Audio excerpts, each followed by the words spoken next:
I'm late, I know, but let's recap the new episode of Ready to Love. So the episode starts where we left off last episode. Which woman is going home? It's between Shannon and Lauren.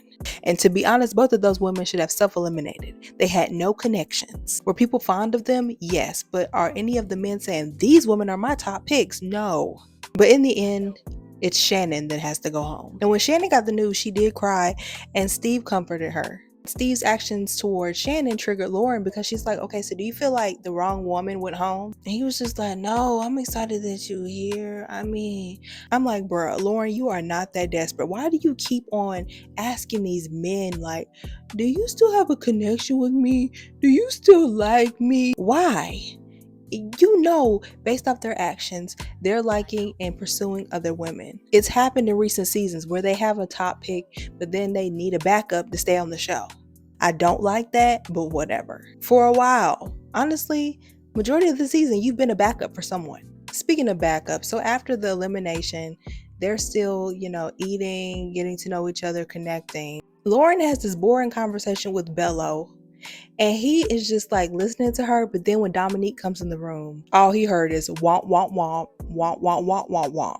And Lauren can tell that the energy shifted. I'm just like, girl, if he cared about you and you were his top, he would not even care who came in the room. He is glued to you. And that's why I'm like, you should have self-eliminated. Because again, is a show about love or survival? We have to mention Darius and the fur, okay? Like, dude, I don't know where he finds these clothes at, but it fits him. Back to the regularly scheduled program. Now it's time to pass out the succulents.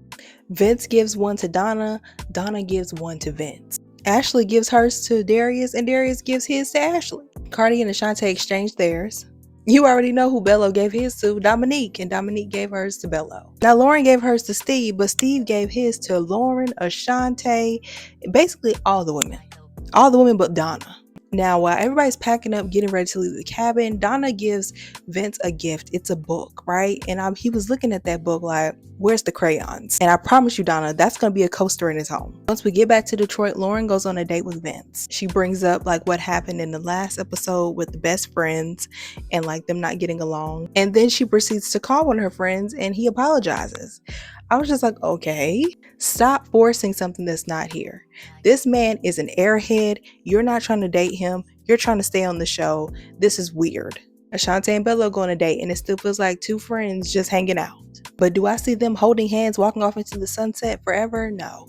In the women's lounge, they discussed the dates, the cabin, and who should be in the bottom. But when Lauren brought up her experience saying she was at the cabin and then one of Bello's connections came in the room and then the energy just shifted, then Dominique was like, well, just say my name. Girl, stop. Stop. Creating fake beef is weird.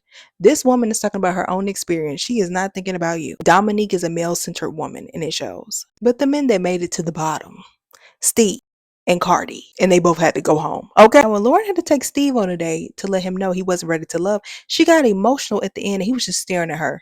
Like Ed was staring at Nicole when Ed had to go home and Nicole was just like, I'm just not ready for him to come home. Like, what? Like I've said these past few episodes, wrap it up. Thoughts?